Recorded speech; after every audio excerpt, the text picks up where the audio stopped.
नमस्कार दर्शकों, स्वागत है आपका खबरों की खबर का सच इस कार्यक्रम में। दर्शकों, हिंदू, मुस्लिम, सिख, ईसाई इन सभी धर्मों के नाम और क्रियाएं अलग हो सकती हैं, जैसे जप करना, तप करना, व्रत रखना, नमाज पढ़ना, हलाल करना, प्रार्थना करना। ये सभी क्रियाएं सभी धर्मों में एक सी नहीं होती। कहीं जाप चलता है तो कहीं केवल प्रार्थना ही की जाती है, कहीं तप चलता है तो कहीं कुर्बानी दी जा रही है, कहीं भजन चलते हैं तो कहीं मोमबत्ती जगाकर ईसा मसीहा को याद किया जाता है। परंतु एक धार्मिक क्रिया ऐसी है जिसे हर धर्म का व्यक्ति करता है और उस क्रिया को करना सर्वश्रेष्ठ माना जाता है। वह क्रिया है नित्य पाठ करना।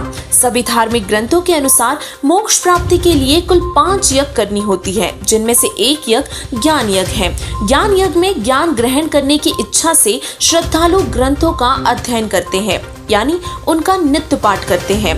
ज्ञान यज्ञ सभी यज्ञों में सबसे श्रेष्ठ मानी जाती है, और वो इसलिए क्योंकि जब तक जीव को ज्ञान नहीं होगा तब तक वह भक्ति की सही दिशा प्राप्त ही नहीं कर सकता। और इसीलिए ज्ञान यज्ञ में जीव ज्ञान ग्रहण करता है और ज्ञान होने के बाद सही पथ का पता लगाता है, जिससे जीव भ्रमित नहीं होता और सही मार्ग की ओर चलता है। सभी धर्मों के लोग ज्ञान ग्रहण करने व मानसिक शांति प्राप्त करने के लिए अपने अपने धार्मिक ग्रंथों का नित्य पाठ करना उचित समझते हैं। हर धर्म में पाठ करना आम बात है। हिंदू लोग वेद, गीता, पुराण, रामायण, महाभारत आदि उपनिषदों का पाठ करते हैं, तो वहीं ईसाई धर्म के लोग पवित्र बाइबल को पढ़कर मानसिक शांति प्राप्त करते हैं। सिख धर्म में गुरु ग्रंथ साहिब का पाठ प्रमुख माना जाता है, तो वहीं मुस्लिम धर्म में कुरान शरीफ की आयतें पढ़ना और नमाज अदा करना सबसे महत्वपूर्ण क्रिया मानी जाती है। अपने अपने धर्म के ग्रंथों का पाठ करने और उसी को सर्वश्रेष्ठ बताने वाले श्रद्धालुओं को आज हम एक ऐसे पाठ के बारे में बताएंगे जिसकी वाणियों से हर धर्म के व्यक्ति को ही नहीं बल्कि पशु पक्षियों तक को भी लाभ मिलता है और पर्यावरण भी शुद्ध होता है। आज हम बात करेंगे जगत गुरु तत्वदर्शी संत रामपाल जी महाराज जी द्वारा बताए गए ग्रंथ साहिब के पाठ की विधि के बारे में, जिससे श्रद्धालुओं को सर्वोत्तम लाभ मिलता है। पूर्ण परमात्मा द्वारा बनवाई सदग्रंथ में जो ज्ञान है उसमें उन सभी धर्मों के ज्ञान के साथ साथ पूर्ण परमात्मा का भी ज्ञान है। आदरणीय संत गरीबदास साहिब जी गांव छुड़ानी, जिला झज्जर, हरियाणा को 10 वर्ष की आयु में परमात्मा इस प्यारी आत्मा को मिले, सब ज्ञान करवाया और आशीर्वाद देकर नाम दीक्षा देकर चले गए। उसके बाद से भगवान के आशीर्वाद से उन्होंने परमात्मा का ज्ञान प्रकट किया और उनके द्वारा बोली गई वाणी को लिखा जाता रहा और आखिर में उन वाणियों को एकत्रित करके एक ग्रंथ साहिब बना दिया गया। उस ग्रंथ साहिब की वाणी में ऐसी शक्ति है कि कोई वाणी में अदला बदली नहीं कर सकता। जिसने करने की कोशिश की उन्हें उनकी सजा भगवान द्वारा मिली। तो आज हम उसी पवित्र ग्रंथ साहिब के पाठ का जिक्र कर रहे हैं। आदरणीय गरीबदास जी महाराज जी द्वारा रचित ग्रंथ साहिब में सभी युगों का, सभी धर्मों का, आने वाले कल का और बीत चुके कल का सब ज्ञान लिखा है।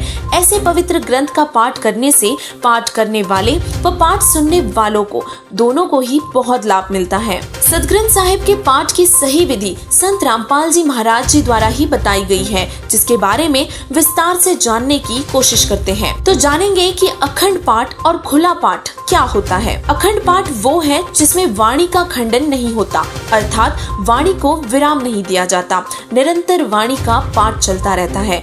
अखंड पाठ 3 दिन का होता है और सदग्रंथ साहिब का पाठ पढ़ते समय वाणी को विराम दिए बिना पाठी आपस में सेवा बदलता है। एक के बाद दूसरा पाठी सेवा लेता है पर वाणी खंडन नहीं की जाती। इस प्रकार पाठ पढ़ते पढ़ते पहला पाठी उठ जाता है तथा दूसरा पाठी बैठ जाता है और वाणी का पाठ निरंतर चलता रहता है। खुला पाठ 3 दिन का न होकर 5 से 7 दिन तक का भी हो सकता है। खुला पाठ के दौरान वाणी को कुछ समय के लिए विराम दिया जा सकता है। बहुत ही आदर से सदग्रंथ साहिब का पाठ खुला पाठ के अंतिम दिन तक किया जाता है। तो अब बात करते हैं कि पाठ करने के दौरान पाठी को कौन कौन से विशेष बातों का ध्यान रखना होता है। पाठ करते समय ग्रंथ साहिब को विशेष आदर के साथ एक उच्च स्थान पर स्वच्छ कपड़े बिछाकर रखना होता है। नहा धोकर स्वच्छ कपड़े पहनकर और सिर पर साफ कपड़ा बांधकर ही पाठ पढ़ना होता है। कड़वा ही कड़वा तू करता है में से, कड़वा ले प्यारे जय कड़वा ही पे से। बालू की रेती के होते पहलावे, खाते हैं अमली जम देते गिलावे। पाठ के दौरान आसपास बैठे भक्तजन व अन्य पाठी सेवादार वाणी को आदर से सुनते हैं। अमृतवाणी के पाठ के दौरान ग्रंथ साहिब पर चवर किया जाता है, जो कि परमेश्वर का सत्कार व पूजा में आता है। पाठ शुरू करने से पहले पाठ प्रकाश की वाणी बोलनी होती है और उसके बाद सदग्रंथ साहिब का पाठ प्रारंभ किया जाता है। ग्रीव नमो नमो सतपुरुष को नमस्कार गुरु की नहीं, सुर नर मुनि जन साधुआ संतों सर्वस दीन, सतगुरु साहिब संत सब दंडोतम प्रणाम, आगे पीछे मत जिनको। और इसी प्रकार संपूर्ण होने वाले दिन भोग की वाणी बोलकर परमेश्वर को भोग लगाया जाता है।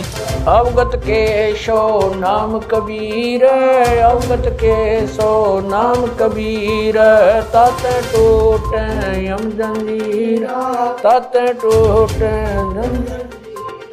और उसी के साथ पाठ पूरा हो जाता है। वर्तमान में संत रामपाल जी महाराज जी के अलावा कोई भी पाठ को विधिवत नहीं करता है और यदि करता भी है तो उस वाणी का अनुसरण नहीं करते। पूरे विश्व में संत रामपाल जी महाराज जी ही ऐसे संत हैं जिनके पास मोक्ष मंत्र है। वही एकमात्र संत है जो अपने अनुयायियों से 5 यज्ञ कराकर उनको मोक्ष प्रदान करते हैं। तो आप सब भी देर ना करें। कहते हैं समझा है तो सिर धर पाओ, बहुर नहीं रे ऐसा दाव। वर्तमान में केवल संत रामपाल जी महाराज जी ही हैं जो पूरे विश्व को तत्व ज्ञान से परिचित करा रहे हैं और ज्ञान के साथ साथ वो भक्ति विधि भी बता रहे हैं जिससे जीव का मोक्ष होगा।